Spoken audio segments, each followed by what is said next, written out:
It's now time for community conversations. We're focusing on the people working to make the Jonesboro place, while offering viewpoints from all sides of the issues. The views expressed in this program are those of the participant and do not necessarily reflect the views of KMET 102.5 FM, the voice of Arkansas Minority Advocacy Council, or underwriters or sponsors. KLK 102.5 FM. Good morning to you on your Wednesday. It's September 14th.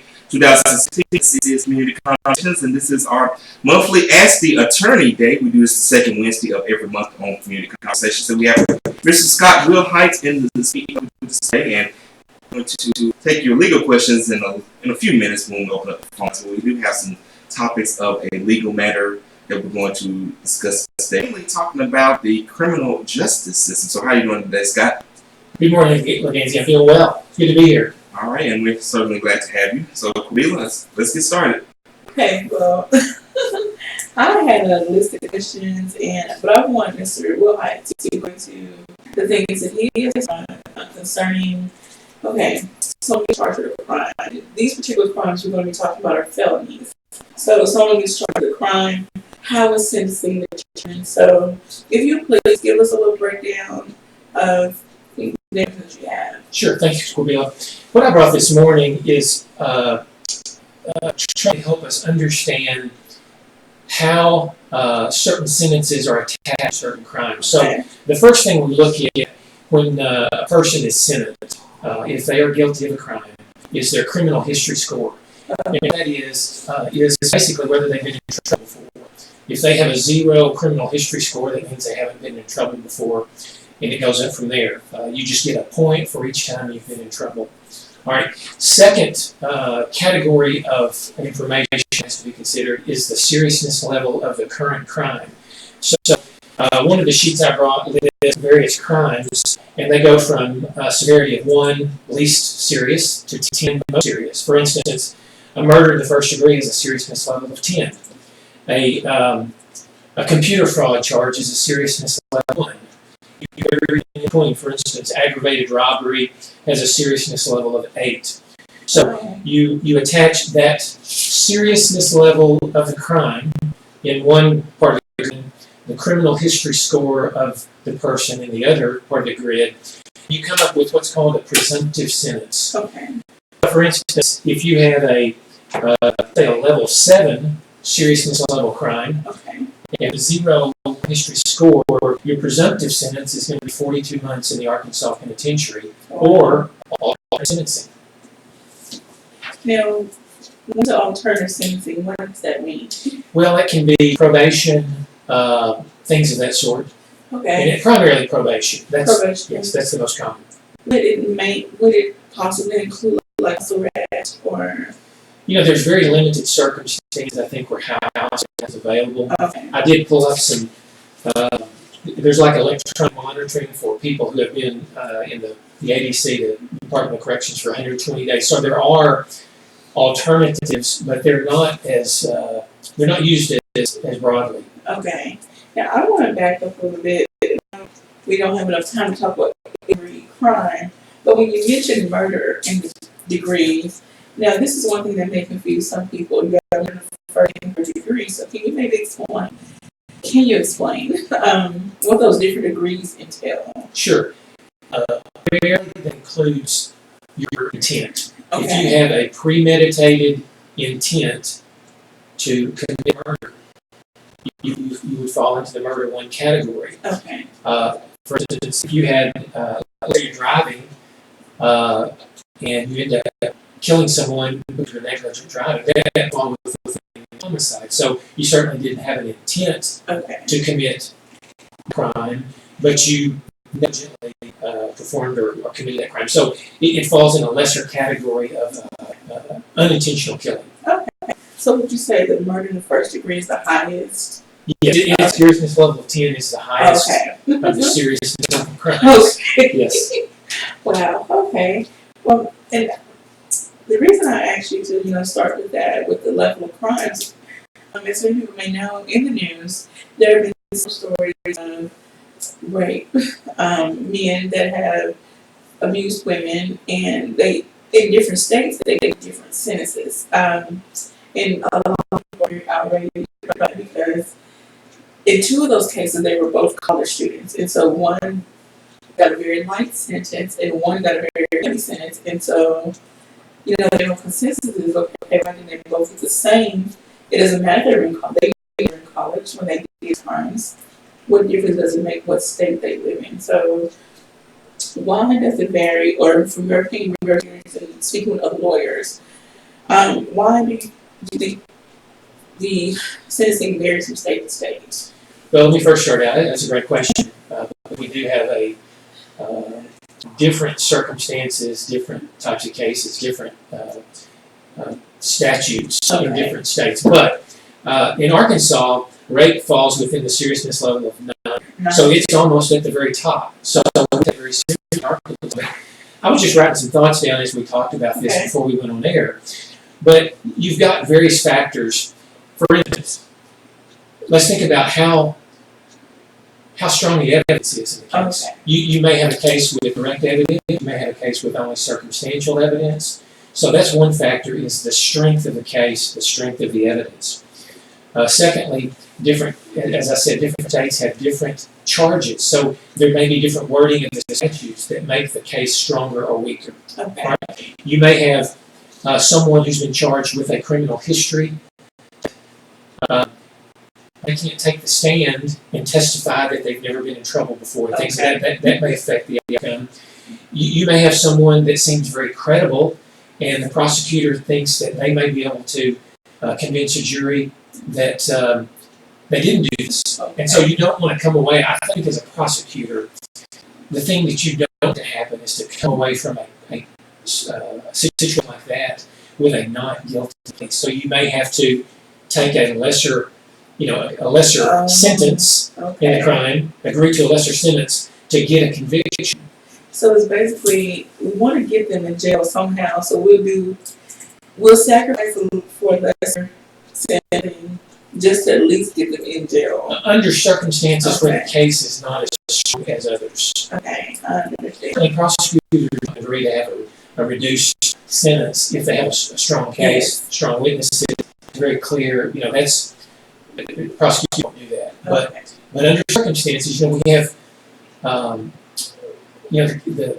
there's always two sides to the story. There's always multiple witnesses. Maybe sometimes there's not, usually several witnesses and they have different stories. And it always makes it hard to know, what is the jury going to do with this information? Are they going to convict or not? Are they going to give a lesser sentence or not? So there's a lot of questions that go into that process. Very good. Because of the statutes and the wording and the evidence in different cases. Okay. If a citizen of that particular state this is not this is whatever they feel about the different rulings, about or can we even challenge the laws? Well, each state has a right to enact criminal statutes for people that are within borders. Okay. And there's no universal law. Okay. It varies state to state. Now, there are federal laws that apply over the whole U.S. Okay. And those are fewer, but they're executed by a federal prosecutor, not a state prosecutor. So we have two sets of laws that we abide by. One is whatever state we live in, and the other is the United States. Okay. So, for instance, there's a general law enacted in the U.S. If you've had a domestic violence charge, you're not supposed to be in possession of a gun. Most people don't know that I guess some people do. It's something on a federal level. And so, separate from that, there are certain people who've been convicted of felonies in Arkansas that are not supposed to be in possession of guns. So, two separate laws that seem to overlap to some extent, but they do vary language and would apply to different circumstances. So, there's not going to be the same charge that you might think would be applicable in Arkansas, and you go to Tennessee. The wording may be different, the sentencing may be different, the language of the statute would probably somewhat vary. So there's no consistency from state to state on that. Okay. Now let's talk about within a state. Do laws vary city by city? They do, but that's within a municipality. Okay. But there's going to be a lot of consistency Okay. among speeding laws Okay. and things of that sort apply in municipalities. But they're pretty close. I would say there's less variety from city to city than there is from state to state. Okay. Now I know this is like very far fetched in my, perfect world. Would you ever foresee there being universal rules? I know again there's a lot of factors that go into rulings, but for some cases, do you ever foresee a universal ruling across the state line? So I think you mean uniformity in certain laws. Yeah, well, yes, I'm sorry. And there is some push to have uniformity. For instance, there's just a lot. People are more mobile these days. Okay. So let's just say you got a divorce and you moved to Tennessee and your former spouse here, and how do you deal with that when now you're in a different state? So there's uniformity in those kinds of laws, so that people can anticipate what their obligations are. But as far as a universal criminal statutes, that's very, very likely. When you have states' rights versus federal oversight, obviously in our government there's a big struggle of how much authority Arkansas has to govern within its borders versus the United States has to govern within Arkansas's borders. So I would say unless the government structure changes substantially, it would be unlikely. Okay. We were talking about, and this is mainly terminology, helping people understand these different terms. I asked you about concurrent versus consecutive. Sorry, just lost my word. Well, that's something we talk about a lot in criminal cases. For instance, if someone gets sentenced and they have all charges, let's just say they have 3 charges, and they get sentenced to 1 year for each charge. Okay. So if it's consecutively run, then they would have 3 1-year sentences back to back to back. So they would have 3-year penalty. Okay. On the other hand, if it's concurrent, then they all run at the same time, so there's only a 1-year total sentence. So obviously, the defense attorneys want concurrent sentences, and the prosecutors may want consecutive. So that's a sort of a tool we can use to try to work things out. Now, does the judge decide on that, depending on the person's criminal score, you mentioned earlier, or determine? I think it's a discretionary call. Okay. It is available. Now, or Where,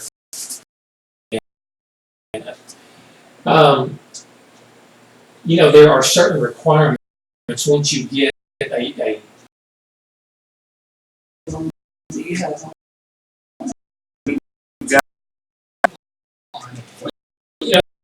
every day. Once you get in, how do you get out? So, amen.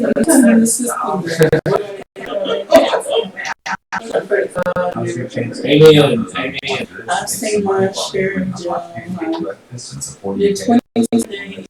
20 days and 21 days. And mine was over 30. October 1st. It's stupid now. First time I got tickets, I was like 19. Just $50. Hey, Roots. Good job. Stop paying. Big one. When that's the career, and the reason I was on my way to work to Walmart. I ran, I fixed stops. I stopped in the middle of the road, so the police was here. So, my dumb self thought I could outrun the police. Oh no. When he stopped me. The things that go on when we're not on the air. Why do we think those things sometimes? We think this is a good idea. All I was thinking of, I don't want to lose my job. Oh, I need to get to work, Right. And he was like, man, why aren't you wrong? I'm like, no. And yeah, it took me in, and that was my first time ever. I don't know, I was scared. I cried the first 2 days. But I mean, the fine like over $1,000. At the time, I didn't understand, but when I went to school, there were people who made the bond out, or something like your bond is paid for at least 30 seconds. Like, what does that mean? What point Church of Christ was two people away family? Their third Saturday, enter to the church. So on air, like Kendall So Wonder, what on air, like Kendall Wonder, or can I call you again? you come in, most people just call me Leganzi. Okay. Around past elections. Information. It's alter ego. 5. And now back to community conversation. KLJ 102.5 FM. And we're back on community conversations. This is Attorney Day with Mr. Willhite, taking your legal questions at 870-277-1080. We're also streaming on our Facebook page. Got a couple of Facebook pages. Shout out to Audra Lee Sanders, who says hello, and shout out to Carlisa Gilmer, who says, "Hey, Mr. Willhite, I appreciate you. He's my uncle's legal counsel and works hard to get answers." And let's see. We also have shout out to Leslie Walker, Chastity Montana Robinson, and Brittany Reese. All right, thank you all for tuning in. Okay, so we're going to get back to our discussion. And one thing I did want to ask before we get to, okay, once I'm in jail, but now we talked a little bit off air about felonies versus misdemeanors. And you said misdemeanors usually, those are the go to just jail. And then with felonies, of course, you go to the pen or penitentiary. So once someone is now sentenced and they're on the way to the penitentiary, what happens now? Well, the big question you get asked in that circumstance, let's just say you represent, or I represent a client, and they've either convicted or pled guilty to a felony, is when can I get out? That's obviously what they want to know. So the seriousness level of the crime determines their parole eligibility. So let's just say someone gets sentenced to a 72-month sentence. Seriousness level is such that it's 7 or above. That's a category where they may have to do one half of their sentence. You would do 72 months, you do 72 months, but it just doesn't work like that. Okay. You would do one half of your sentence under that circumstance, but if you get credit for good time, you only have to do 25%. So there's you become parole eligible so that you go before the parole board to determine your release date. The earliest would be 25% of your sentence under that scenario. All right, so it would be a 8-month parole eligibility date potentially. Now, if you don't get credit for good time, it'd be 36 months. So anywhere between 18 to 36 months, that person who gets sentenced to a 72-month sentence in a fairly serious crime would be parole eligible. So 18 to 36 months. Okay, now let's say you have a less serious crime that's a 6 to a 1 to 6. You would fall in a 1/3 parole eligibility, which could go as 1/6. So it just depends on the seriousness level. We have some that are 100%. You do all your time. But those are only violent felony offenses or sexual felonies where you have those crimes prior. You have priors and you've done it in 100%. There's also crimes that need a 70% rule, which are more aggravated, more serious crimes, drug manufacture, things of that sort. So there's a stair-step approach to when you can get out of prison once you get in, by seriousness level of the crime and your good behavior credit. It's kind of crazy. People make these crimes. And I'm not saying I'm perfect. I've never done anything in my life, but they commit the crimes, and then the first thing they know is, how can I avoid going to jail? But you committed a crime, and then when can I get out? It just doesn't work that way. Right. So okay. Well, actually, do a lot of times I guess kind of take it into the criminal realm. When the detectives bring in a suspect, and they begin to question them, and the suspect immediately says, "I want a lawyer," and then the police have to stop questioning them. Typically, do they bring the suspect back with the lawyer question and the lawyer, and they ask the questions with the lawyer, or they just go ahead and proceed with the case with the evidence that they have and don't even bother to question the suspect to get this out of the story? Yeah, that's an issue that falls under the Miranda rule. So the Miranda rule stems from a case from a person who was named Miranda, and it says that a person is in custody. They don't have to actually be charged with the crime, but if they're in a position where they're not free to leave the officer's presence, they have to be informed if they have a right to counsel. Okay. Now, at that point, the questioning is supposed to stop until a lawyer is provided for that person or the person hires a lawyer. But there are circumstances, for instance, if the person volunteers information later. Let's just say they're sitting an hour later and they suddenly say, "Hey, officer, here's what went on." Okay. Well, that gets around the Miranda rule most of the time. Okay. But if they're continued to be questioned after that period of time where Miranda applies, then what happens at trial is the defense attorney files a motion to suppress the evidence. That's illegally obtained evidence. It's unconstitutional and shouldn't be allowed in the trial. So most of the time with Nancy, there's later questioning with the attorney present. Okay. Being in court, and the defense attorney, requesting us to suppress whatever information. You also hear other terminology in court, such as a lawyer may say object and the judge will sustain. I have a idea of what that means, but can you explain that at all? Sure. Just like there's rules for driving. You can't drive over a certain speed limit. You have to stop at stop signs, things of that sort. There are rules that apply to a trial. Okay. We have rules of evidence, rules of criminal procedure that all apply. When you hear the statement object, it's usually based on evidence. Okay. For instance, if I'm testifying in court, I can't say, "Well, Laganzi said he was doing such and such." I to what someone else said. That's hearsay. Okay. Unless Laganzi is actually a party to that case. Okay. So the opposing attorney would say, "I did that testimony." And the judge would have to say whether he agrees or disagrees. If he agrees, okay, he sustains the objection and the information is excluded. Okay.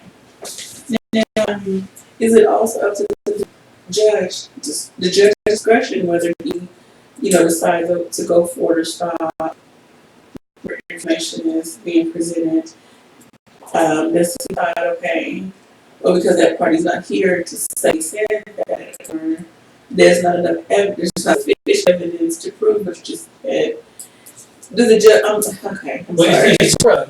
It's more of a analysis of the rule. Analysis. He has to look at the evidentiary rule Okay. and make a determination whether he thinks the evidence should be excluded or not under that rule.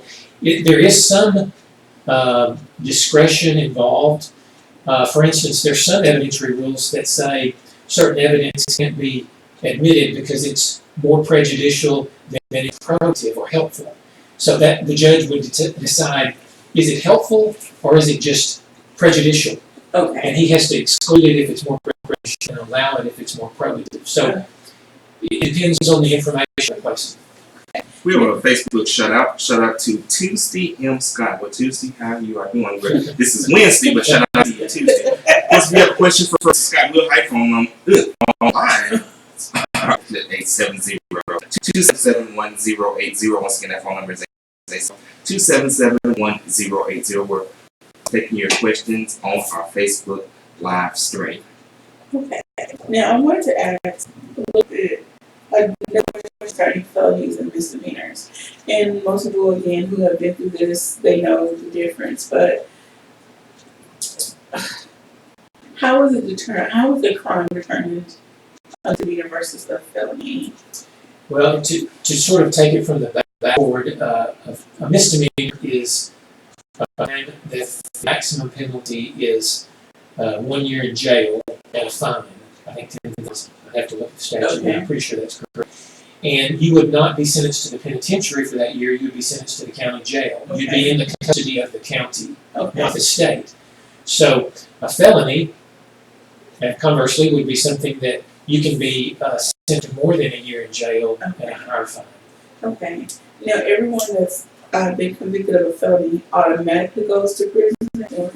Yeah, as we talked earlier, there's alternative sentencing, there's That's right. probation, there's things of that sort, but there are other factors that result from felony conviction. Obviously, your voting eligibility, your ability to have a gun, things of that sort are affected. But yeah, just there is sentencing available under felony convictions where penitentiary time is not proposed. Okay. And then we talked a little bit about some of the alternative sentencing, and I asked you off air about house arrest. Now, there are some cases I've known people to go to, and I don't want to call them a halfway house, like a home. It's not just a residence home. What are those called exactly? Well, and to be quite honest, I have a lot of contact with those kinds of settings. What happens is when someone is in the penitentiary, the board may release them to a certain facility to sort of transition back into life. And I think halfway house is probably a good term for it. A transitional period where they're not just totally free. And as I said, there's also the electronic monitoring that you have to be in your house or within a certain distance of your home, things of that sort. Those are all alternative sentencing methods that the board may use to try to limit someone's freedom for some period of time. Okay. Now, let's go back to, someone is sentenced, they've been released from jail or prison. Okay, they want to get their life back on track. They've turned around. But they have this start of a felony hanging over their head. Is there any way to really get from under that? There's really two ways. One is fairly simple, and one is difficult. Okay. So let's take the difficult one first. Okay. You can actually request a pardon from the governor for a felony. And it has to be actually recommended and approved by the governor himself, and it goes through a process that's pretty lengthy. Sometimes it can take a year or so, maybe more than a year. If you get a pardon, though, all of your rights are restored. Your voting rights, your gun rights, if you never were convicted. Okay. You're fully pardoned that conviction. You may see in the paper occasionally, or published in some manner, there's a list of people out for consideration of being granted a pardon. Okay. And there can be public comment on that. Maybe the victim's family may comment and say, we don't want that, and that would be considered. But that's the first method, or difficult method, because it takes longer. You have to get people in the community to sign statements saying you're not a threat, you've been rehabilitated, maybe pastor, congressman or senator or someone So that's all a process, and there's a form you can get online for submission of that. Okay. The second method, and this has been legislatively updated in the last, I think, 2 to 3 years, is an expungement. Now, an expungement is intended to help people with maybe getting jobs and being able to tell folks, I was never convicted of a crime. Because the expungement law says that you can actually, if you complete the process, and it's only available for one-time use. You've been convicted of felony one time, and it's only for certain crimes. Most crimes are excluded. Sex crimes and more violent crimes are probably out. Okay. But you can get an expungement, and you can actually tell people after that, I've not been convicted of a felony. But it does not automatically restore your gun rights or your voting rights. So that's the limit of the expungement. But it's fairly easy to do, and it's you can get it in 30 to 45 days generally. Okay, so this is really active when they go for these different options, and say they get the approval, but they still need to be proactive, making sure all boxes and all the ducks in a row and everything back to so-called normal. That's right. Okay. And they understand the limitations of the process they're using. Alrighty. And do you have any more information you'd like to share concerning? That's really the extent of what I brought today. I did bring a list, as I said, of the various claims fall within the seriousness level categories. People don't know that if you take fourth DWI, it is a felony. Oh wow. So we have, I know Mothers Against Drunk Driving are really proactive to against the DWI. We have a lot of DWIs in this state, but if you get the fourth offense, it is a felony, and it's usually mandatory jail time, a significant amount of jail time. Domestic battery is a serious felony in Arkansas. As I said, another penalty if you have a gun and you've been convicted of domestic battery, even as a visitor, you could get charged in the federal courts for having the gun. That's just the various thoughts I had on the different crimes. What does the battery fall under? Well, battery, you can either it's an 8 or a 4, depending on if you use a deadly weapon, or the language. Determine the series DWI. Can you explain the difference between a DWI and a DUI? Well, the primary difference is alcohol versus drugs. Oh, okay. Our state deals with intoxication, and you can be intoxicated by alcohol or drugs. Okay. Typically, we just call them DWIs. Okay. For because that's the easily understood vernacular. But in a DWI situation, a person has to be under the influence substantially so that it alters their ability to operate a motor vehicle. Okay. I've tried a few DWIs recently, and they're very technical in nature. There's very specific rules that apply to the testing, Okay. the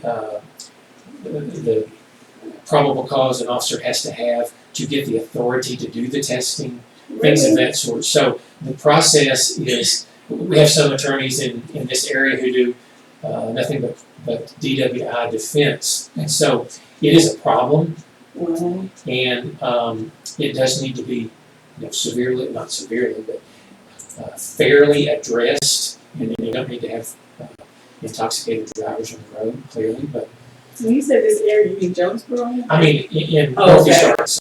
Okay, and that's kind of a wild thing because we live in Dry County, I'm sure you and I noticed this during my college years. Okay, it seemed like there was more alcohol in the city than for this to be such a dry county. We still have problems with drunk driving. And another thing people probably don't realize about a DWI is the legislature has enacted a law forbidding the prosecutor from dismissing DWI once it's filed. So if you're charged with a DWI, the prosecutor can't decrease it to a public intoxication or another charge. They have to either go to trial on the DWI, either win or lose, or take a guilty plea on it. Oh wow! And it was I think maybe in the past there was negotiation because people obviously didn't want to have a DWI on the record, insurance payments, and so that's been a sticking point, with the courts, that they really can't do anything other than try it or take a guilty plea. Okay. What about a no contest plea? They take a contest plea, but that's similar to a guilty plea in that you're not admitting fault, but you're not contesting. You're basically saying I just don't want to talk about it. Okay. Yeah. Okay. Do you have any information on your list concerning abuse of children, crime against children? They're so across the board Okay. that it's hard to pinpoint. But for instance, endangering the welfare of a minor, is it's a serious level 3. But that may be, say you're operating a vehicle and you're intoxicated, Okay. or you're doing something. Say they're not in their car seat properly, and they get injured, and you're in an accident. Something of that sort. So that could fall within a felony. Yeah.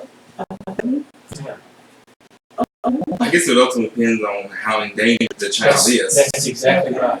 If the child's life is put in danger, I imagine it would be more serious as opposed to I don't know if the child is simply ignored or whatever. I don't know. And there was a picture on Facebook that went viral. Two parents were shown, the officer had to take the picture for evidence. So, two parents in the front seat, totally out of it, child in the back seat, luckily in a car seat, but the parents were high on something. And so more people were outraged, oh, take a picture of a child versus why these people operate a vehicle, or why these people even have a child with them while they're doing whatever they were doing. So, I mean, I don't think I saw that photo, so, but, we've had, it seems, in this state, a rash of that kind of behavior. yeah. All right. Speaking with local Willhite, taking your calls and questions at 870-277-1080. We'll be back. Conversations on KK on the 2.5 FM. There was another case a while back. I remember, I think Memphis. I can't remember where it was.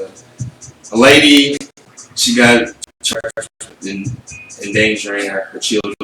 Basically, she was going for an interview and she had a babysitter. So she just left the kids in the car while she went in for the interview. She got arrested for it, and in her mugshot, she was like crying and violent. Right. And people was like, because you want to have a job, you want to support your family, but you can't. Some people just don't have the job care, don't have the she said, I was doing this for so I could provide for my kids, but intention to ignore him, but I didn't have any other options, I couldn't miss the interview. Right. Unexpected setbacks, something unemployment, emergency repairs to your home or car. Determine an amount to save each month. I'm trying to Google what I was looking for there. There's stories that go back to 2014, I'm sure right before parents being dumped in the car. Like, just, Yes. here's kids in the lawn, 80 guys for parents. There's Texas, California, there's all kinds of.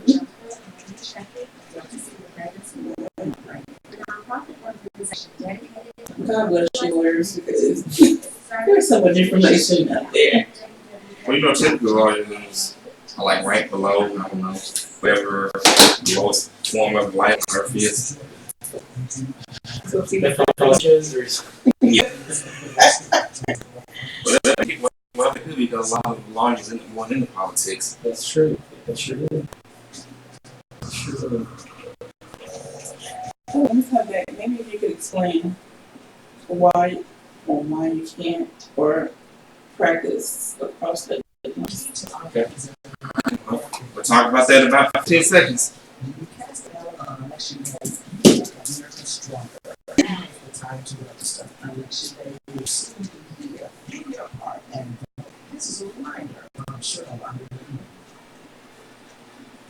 And now back to the conversation. And we're back on the conversations on KLK 102.5 FM. Our guest for today is Mr. Scott Willhite, local attorney. He is our Ask the Attorney Day. So if you have a question or a comment, phone number is 870-277-1080. Phone number is 870-277-1080. All right. I'm sorry. We're going to finish up our conversation, and I hope that everyone has enjoyed the conversation thus far and actually been learning a few things. I know I've learned a lot, so thank you, Mr. Scott, for that. Okay. One question, leg of the show. Practicing across state lines. You hear many attorneys say, I can't go to the state and practice. There's all these stipulations. Why is it so?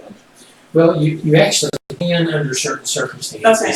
But generally you can't because each state regulates the practice of law in their state. For instance, Arkansas requires you to either take the bar exam here and pass it, or you have to make a petition or a motion to our Supreme Court to be admitted, but because maybe you've practiced in another state for a lengthy period of time and you've shown that you're a very competent person that should be admitted to the Arkansas bar.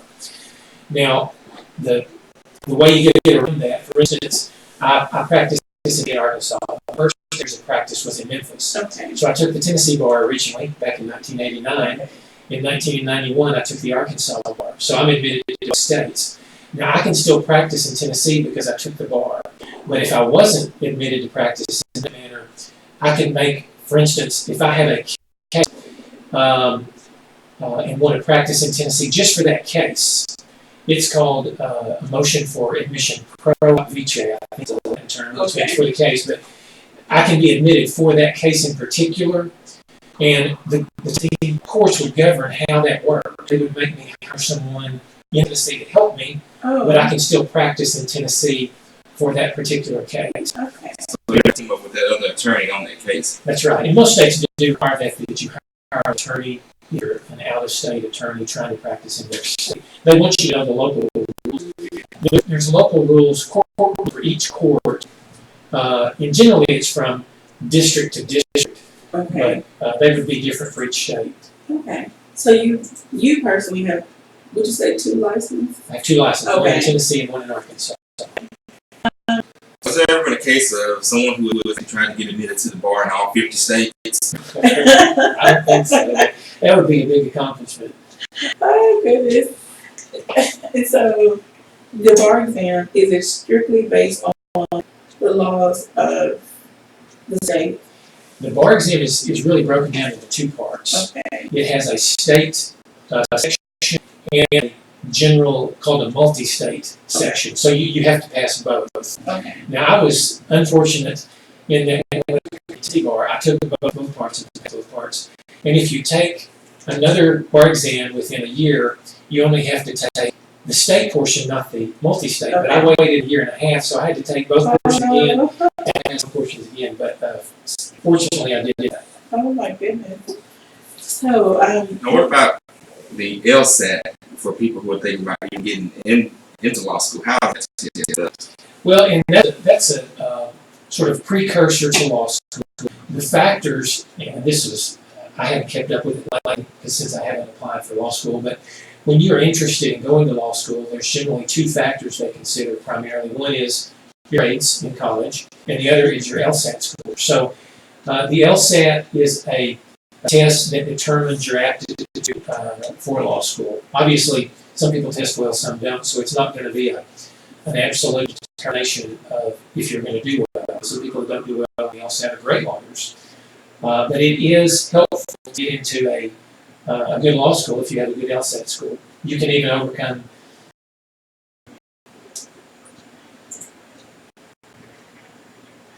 Well, anyone has the right to represent themselves, even a lawyer. So that's a right that, as long as the judge allows it, any person has the right to represent themselves in the court.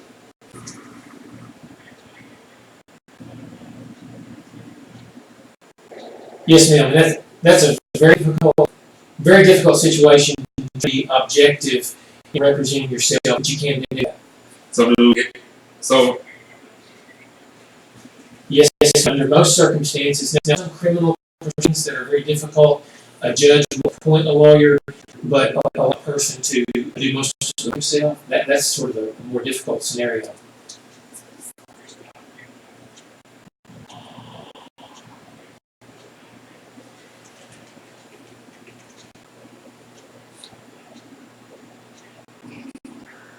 That always is a big challenge for the judges.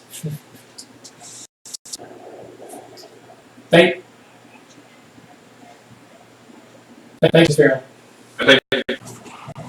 you too, sir. And also thank you for the call. So is that typically, if I guess the lawyer, him or herself are charged with a crime, would there be more the tradition for them to get a lawyer to them, or would they, from what you've seen, are they more inclined to represent themselves? I think someone is always more inclined, if they've been exposed to the legal system, to have a lawyer. It's hard to be objective about your own situation. You need someone who has been through the process and can tell you, hey, maybe your position on this is not quite what it should be. And it's always helpful to have that. All right, I want to thank you for stopping by the studio. This is our Attorney Day. We do this every second Wednesday of the month. So be sure that you tune in so that you be sure general legal questions answered. Once again, thank you, Mr. Willhite, for stopping by the studio. This is Community Conversations. Don't forget, this Saturday, Grown Folks Poetry, spoken word, karaoke, open mic, Whistle Stop Bistro and Catering, 6 o'clock p.m. Don't miss it. You all have a great and blessed day. KLEK 2.5 FM. Story that